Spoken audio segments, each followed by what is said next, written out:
这个你有一位神父来咱台湾已经超过40年啊，超过应该50年啊吼57、58年啊。 58年啊， 58年啊哇！这届来请问神父，当初呢是啥物机缘来到台湾啊？因为阮的团体拢是到为这边，是去日本啦，还是韩国啊，还是印度啦。亚洲较多。在亚洲咧较侪，所以我有写台湾。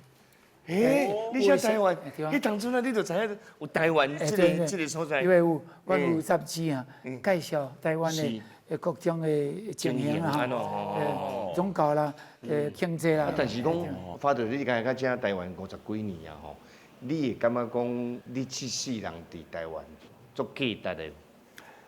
非常有价值。民国55年4月14日，我这阵离开法国到这，尽量了，配合这个工课，这个生活哈。所以讲，正经你是法国人，了后你就台湾。对，我起码是台湾人，对，忘掉。所以10年以前得到ID 哈身份证啊，所以我感觉我有影是属于台湾。